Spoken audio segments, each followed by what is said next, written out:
Good morning बच्चों, आपका हमारे YouTube channel Abhimanyu civil service classes में हार्दिक स्वागत है। आज अपन मध्य प्रदेश के पर्यटन एवं धार्मिक स्थलों का अगला टॉपिक पढ़ने जा रहे हैं। आप हमारे चैनल को अधिक से अधिक लाइक, शेयर एंड सब्सक्राइब करें, जिससे आपको समय समय पर हमारी आने वाली वीडियो का नोटिफिकेशन उपलब्ध हो जाया करेगा। तो देखिए, आज अपन इसमें क्या पढ़ने जा रहे हैं, एक अन्य पर्यटन स्थल पढ़ने जा रहे हैं, शिवपुरी। अपन शिवपुरी की अगर बात कर रहे हैं कि ये शिवपुरी को मध्य प्रदेश ने पहले पर्यटन नगरी के रूप में विकसित किया। यानी कि शिवपुरी है, मध्य प्रदेश में जितने भी स्थल हैं उनमें सबसे पहले मध्य प्रदेश ने शिवपुरी को शिवपुरी को क्या किया, पर्यटन स्थल के रूप में विकसित किया। देखिए, इसे मध्य प्रदेश की प्रथम पर्यटन नगरी भी कहा जाता है। क्यों कहा जाता है? क्योंकि सबसे पहले इसी शहर का पर्यटन के रूप में विकास किया गया, इसलिए इसे मध्य प्रदेश की प्रथम पर्यटन नगरी भी कहा जाता है। ये बात क्लियर हुई। अब अपन आगे चल रहे हैं। यहाँ प्रमुख रूप से अगर बात करें कि क्या क्या है, तो यहाँ पर नरवर का किला है। क्या है? नरवर का किला। ये कहाँ पर है? ये शिवपुरी जिले में ही है। शिवपुरी जिले के नरवर में स्थित है। समझ, ये देखिए, आप देख रहे हैं, यह क्या है? नरवर का किला है। देख लिए सभी लोगों ने। अब अपन आगे बढ़ते हैं और यहाँ पर क्या है। इसके अलावा राजा नल एवं दमयंती का किला, राजा नल एवं दमयंती का किला। ये देखिए, राजा नल और दमयंती का किला है। अब देखिए, राजा नल और दमयंती के बारे में बात की जाए तो जो राजा नल और दमयंती की प्रेम कथाओं के लिए प्रसिद्ध है। किसके लिए? प्रेम कथाओं के लिए प्रसिद्ध है। क्यों भैया? देखिए, राजा नल की अगर बात करें अपन, तो राजा नल जो थे वो निषाद देश के राजा थे। कहाँ के थे? निषाद देश के राजा थे। जबकि रानी दमयंती विदर्भ की राजकुमारी थी। तो क्या हुआ, ये अत्यधिक सुंदर थी, बहुत सुंदर। ये समझ लो विश्व सुंदरी, सरस्वती की कॉपी कहा गया है इनको, कि सरस्वती जैसी दिखती थी। और राजा नल भी बहुत अधिक सुंदर थे। इन दूसरों की चर्चाएं हुआ करती थी इनकी सुंदरता की। तो राजा नल ने क्या किया, प्रेम संदेश भिजवाया हंस के माध्यम से। कहाँ? रानी दमयंती के पास संदेश पहुंचा। रानी में भी उत्साहकता बढ़ी। क्यों बढ़ी? क्योंकि उसके पीछे कारण था, जो राजा नल थे वो एक वीर योद्धा, इसके अलावा शिक्षा में भी बहुत अधिक निपुण थे, घुड़सवारी, अस्त्र शस्त्र में भी निपुण थे, एक योग्य राजा थे। कैसे थे? योग्य राजा थे। तो एक दूसरे में बहुत प्रेम हो गया। क्या हो गया? प्रेम, बिना देखे हुए क्या हुआ? प्रेम हुआ। समझ गया मेरी बात? अब इनके चर्चे भारत तो छोड़ो, भारत के बाहर विदेशों में भी हुए। समझ गए? इनकी जो प्रेम कथाएं हैं वो हमें महाकाव्य एवं महाभारत में मिलती हैं। कहाँ मिलती हैं? महाकाव्य एवं महाभारत में इनकी मिलती हैं, प्रेम कथाएं देखने को मिल रही हैं। इससे प्रेरित होकर विदेशी लेखकों ने भी इनके बारे में लिखा। जैसे अगर अपन बात करें, विदेशी लेखक की बात करें, तो बॉप ने, किसने? लेखक बॉप ने लैटिन भाषा में इनकी प्रेम कथा का अनुवाद किया। वहीं अगर अन्य लेखक की बात करें, अंग्रेजी लेखक डीन मिलमैन ने अंग्रेजी भाषा में इसका अनुवाद किया। तो क्या हुआ, अब देखिए, कहानी सुन रहे हैं अपन। तो राजा नल और दमयंती के पिता ने स्वयंवर रखा। क्या रखा? स्वयंवर, कि आपको जो पसंद हो उससे आप शादी कर लेते हैं। सभी देशों के राजा बुलाए गए, सभी देशों के राजा महाराजा बुलाए गए, उनमें राजा नल भी पहुंचे। इसके अलावा देवता गण भी राजा नल का रूप धारण करके वहां पहुंचे। लेकिन इन दोनों में इतना प्रेम था कि रानी राजा नल को पहचान गई, उनके गले में माला डाल दी और इन दोनों का ब्याह संपन्न करा दिया गया। इसके बाद राजा नल अपने देश वापस आते हैं। तो क्या होता है, एक दिन जुए में यह अपना सारा साम्राज्य खो देते हैं अपने भाइयों में। तो क्या होता है, ये अपना साम्राज्य छोड़कर जंगल में चले जाते हैं। इससे दुखी होकर रानी अपने मायके चली जाती हैं। तो वहीं जंगल में एक सांप काट लेता है। सांप काट लेता है किसको? राजा नल को, और इनका पूरा शरीर काला पड़ जाता है। रानी दुखी होकर पहुंची अपने मायके। वहां पर इनके पिताजी ने दोबारा से स्वयंवर रखवाया क्योंकि रानी की शादी तो करनी ही थी। लेकिन इस बात की सूचना राजा नल को फिर मिली, ये उसी अवस्था में फिर पहुंचे, लेकिन फिर से क्या है, रानी ने इनको पहचान लिया और गले में माला डाल दी। यह तो थी राजा नल और दमयंती की प्रेम कहानी। फिर दोबारा से आते हैं ये और फिर से जुए में अपना पूरा साम्राज्य जीत जाते हैं, फिर अच्छे से अपना जीवन यापन करते हैं। तो ये देख लिया आपने। अब अपन आगे देख रहे हैं और क्या है शिवपुरी में। इसके अलावा जॉर्ज कैसल भवन, जॉर्ज कैसल भवन, ये देखिए आपको जॉर्ज कैसल भवन दिख रहा है, यह भी शिवपुरी में है। शिवपुरी में बोले तो माधव राष्ट्रीय उद्यान में है ये हुआ। इसके अलावा सिंधिया वंश की छतरियां, जो सिंधिया वंश के जो शासक थे उनकी छतरियां कहां पर स्थापित है, शिवपुरी में। इसके अलावा भदैया कुंड, भदैया कुंड, इसके अलावा सुल्तानगढ़ जलप्रपात, यह आदि पर्यटन स्थल कहां पर स्थित है, शिवपुरी में स्थित है। ये बात क्लियर हुई। इसके आगे अपन पढ़ने जा रहे हैं अन्य पर्यटन स्थल चंदेरी। चंदेरी की अगर अपन बात करें तो यह अशोकनगर जिले में है। कहां पर है, अशोकनगर जिले में स्थित है चंदेरी। चंदेरी में अगर बात करें, यहां पर बावड़ियों की संख्या बहुत अधिक है।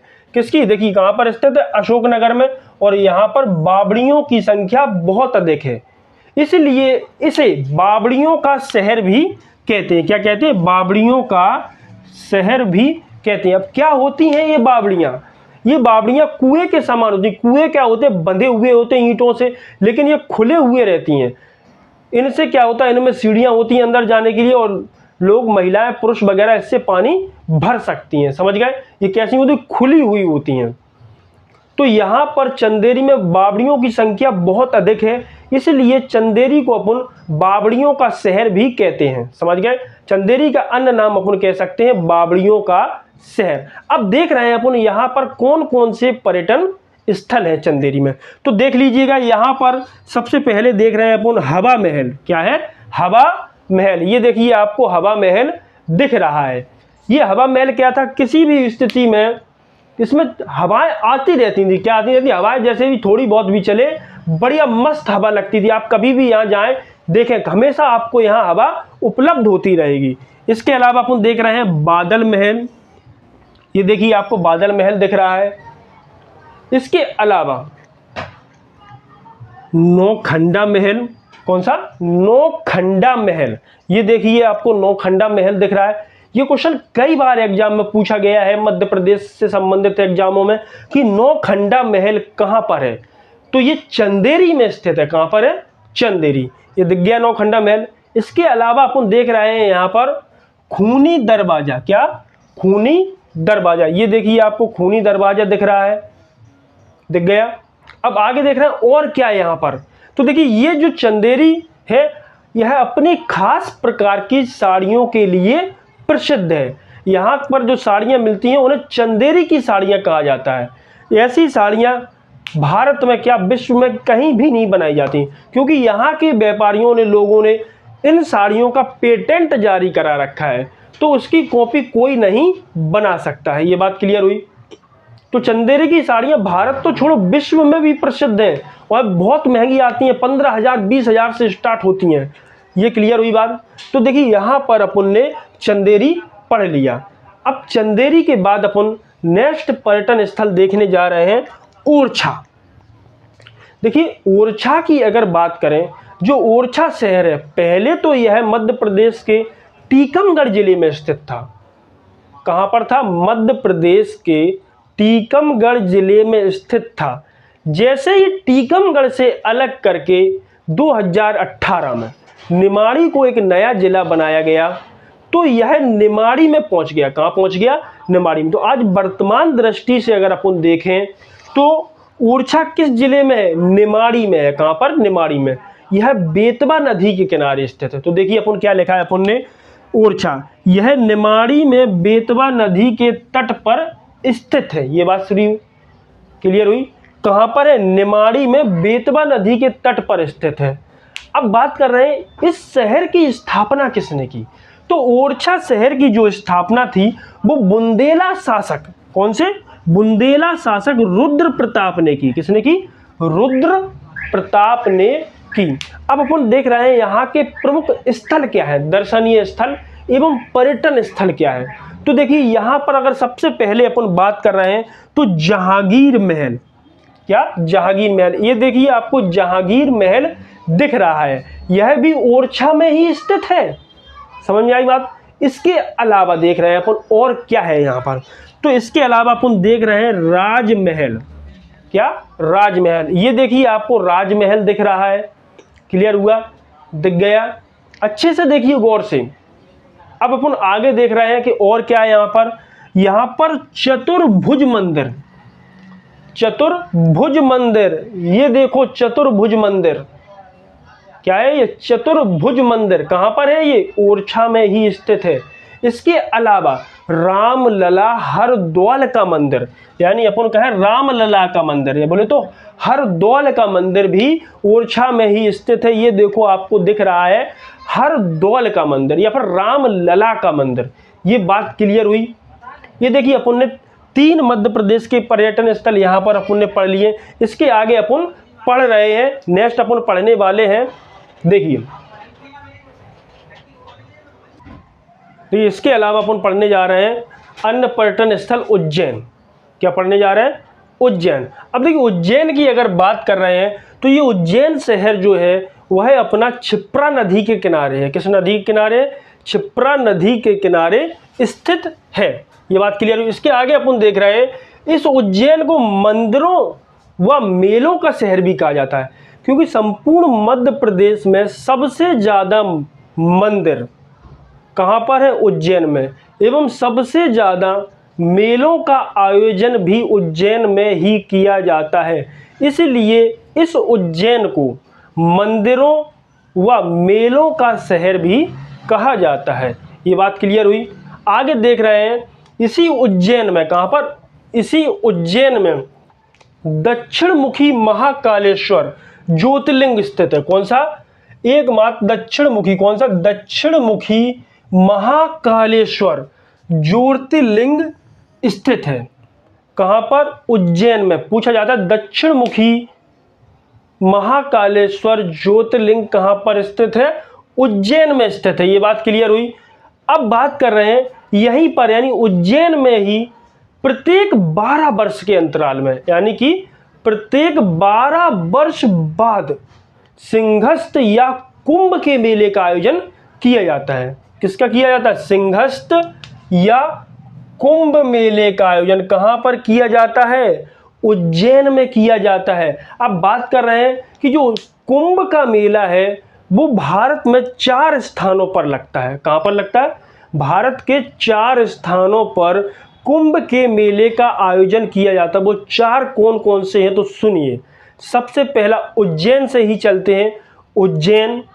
इसके अलावा नंबर दूसरा प्रयागराज इलाहाबाद, क्या, पहले उज्जैन, प्रयागराज इलाहाबाद, फिर नासिक और हरिद्वार। कितने स्थल हुए, 4 स्थलों पर क्या किया जाए, क्रम बाई क्रम, पहले यहाँ फिर वहाँ अंतराल में एक स्थान पर अपन कहें तो दोबारा से जो रिपीटेशन होता है 12 वर्ष बाद होता है। कितने बाद, 12 वर्ष बाद उसी स्थान पर पुनः कुंभ के मेले का आयोजन किया जाता है। तो कुंभ का मेला आपको पता हुआ कि कितने स्थानों पर लगता है, 4 स्थानों पर। नंबर पहला उज्जैन, दूसरा प्रयागराज, इसे हरिद्वार, प्रयागराज को इलाहाबाद भी बोलते हैं, क्या बोलते हैं, इलाहाबाद। तो पहला उज्जैन, प्रयागराज, नासिक, हरिद्वार, ये 4 स्थान है, समझ में। अब बात कर रहे हैं उज्जैन में इसके अलावा अन्य क्या दर्शनीय स्थल हैं, अपन उनको देखने जा रहे हैं। तो देखिए यहाँ पर अपन देख रहे हैं, आप सिंहस्थ, पहले तो आप सिंहस्थ या कुंभ मेला देखिए, देख लिया आपने, बढ़िया है। अब देखिए अपन देखने जा रहे हैं क्या और किन किन मेलों का आयोजन किया जाता है या फिर कौन कौन से पर्यटन स्थल यहाँ पर हैं। तो देखिए अपन देख रहे हैं गोपाल मंदिर, कौन सा, गोपाल मंदिर भी कहाँ पर है, उज्जैन में ही है। इसके अलावा मंगलनाथ मंदिर, कौन सा, मंगलनाथ मंदिर। इस मेले का आयोजन, सॉरी इस मंदिर, ये मंदिर जो कहाँ पर है, उज्जैन में ही है। काल भैरव मंदिर, कौन सा, काल भैरव मंदिर। इसके अलावा कालिया देह महल, कौन सा? कालिया देह महल, ये भी अपना उज्जैन में है। गंगा घाट, यानी कि गंगा घाट, यहाँ पर लोग स्नान करते हैं, ये भी कहाँ पर है? उज्जैन में ही है। यह आदि पर्यटन स्थल कहाँ पर है? उज्जैन में है। आपने पढ़ लिया ये। इसके आगे अपन एक अन्य पर्यटन स्थल को देख रहे हैं, पढ़ रहे हैं, वो अपना कौन सा है? ओंकारेश्वर। ओंकारेश्वर। अब देखिए ओंकारेश्वर की अपन बात कर रहे हैं तो यह कहाँ पर है? खंडवा में है। खंडवा में है, समझ गए मेरी बात? ओंकारेश्वर मध्य प्रदेश के किस जिले में है? तो खंडवा जिले में है। और यह नर्मदा नदी के किनारे स्थित है। किस नदी के किनारे स्थित है? नर्मदा नदी के किनारे स्थित है। इसी खंडवा में नर्मदा नदी की धारा दो भागों में बट जाती है। कितने भागों में बट जाती है? दो भागों में। बाद में जाकर आगे सम्मिलित रूप से एक धारा हो जाती है। यहाँ पर जो हमें पत्थरों की आकृति मिलती है खंडवा में, वो शिवलिंग के आकार की प्राप्त होती है। समझ गए कैसी होती है? शिवलिंग के आकार की प्राप्त होती है। अब अपन इसको देख रहे हैं, खंडवा को देखिए तो जो अपना ओंकारेश्वर है, ये कहाँ पर है? मध्य प्रदेश के खंडवा जिले में है। कहाँ पर है? खंडवा जिले में, नर्मदा नदी के किनारे स्थित है। समझ गए? इसका प्राचीन नाम, यानी पहले इसको किस नाम से जानते थे? ओंकारेश्वर को। तो पहले इस ओंकारेश्वर को मानधाता, क्या कहते थे? मानधाता के नाम से जाना जाता था। अब यहाँ पर क्या प्रसिद्ध है वो देख लीजिए। तो यहाँ पर 12 ज्योतिर्लिंगों में से, 12 ज्योतिर्लिंगों में से एक ओंकारेश्वर ज्योतिर्लिंग स्थित है। यानी कि भारत में कुल 12 ज्योतिर्लिंग हैं, उनमें से एक ज्योतिर्लिंग कौन सा? ओंकारेश्वर ज्योतिर्लिंग। कहां पर है? अरे भैया ओंकारेश्वर खंडवा में स्थित है। ये बात क्लियर हुई? ये आप देख लीजिएगा, ओंकारेश्वर ज्योतिर्लिंग आपको दिख रहा है, देखिए क्लियर हुआ? देख लिए सबने कैसा है? तो अब आगे बढ़ते हैं, आगे अन्य पर्यटन स्थल की बात कर रहे हैं। तो ये अपना है महेश्वर। कौन सा है? महेश्वर। अब देखिए महेश्वर की अपन बात करें तो यह जो महेश्वर है वो मध्य प्रदेश के खरगोन जिले में है। कहाँ पर है? मध्य प्रदेश के खरगोन जिले में नर्मदा नदी के किनारे स्थित है। किस नदी के किनारे स्थित है? नर्मदा नदी के किनारे स्थित है। क्या? अपना महेश्वर। किस जिले में है? तो खरगोन जिले में। अब ये प्रसिद्ध क्यों है ये देख लीजिएगा। अपन देख रहे हैं कि किस लिए प्रसिद्ध है। तो देखिए यहाँ पर जो थी, जो होलकर वंश की छतरियां एवं महेश्वरी साड़ियों के लिए अपना ये महेश्वर प्रसिद्ध है। अब बात कर रहे हैं कि इस महेश्वर की स्थापना किसने की थी। तो इस महेश्वर की जो स्थापना की थी वो अहिल्याबाई होलकर ने की थी। देखो इसकी स्थापना किसने की? अहिल्याबाई होलकर ने क्या की? इसकी स्थापना कर दी। इसका जो प्राचीन नाम था तो वो क्या था? महिष्मती। इसका प्राचीन नाम महिष्मती। इसके अलावा गुप्त काशी भी इसी को कहा जाता था। तो इसके प्राचीन नाम कितने थे? 2, महिष्मती और गुप्त काशी। अब ये प्रसिद्ध क्यों है? यहाँ पर क्या पर्यटन स्थल है? तो देख लीजिएगा, यहाँ पर होलकर वंश की, किसकी? यहाँ पर होलकर वंश की छतरियां पाई जाती हैं। क्या पाई जाती हैं? छतरियां पाई जाती हैं। इसके अलावा यह किस लिए प्रसिद्ध है? महेश्वरी साड़ियों के लिए प्रसिद्ध है। ये अपना कंप्लीट हुआ, आपने देख लिया महेश्वर। इसके आगे अपन पढ़ने जा रहे हैं अन्य पर्यटन स्थल।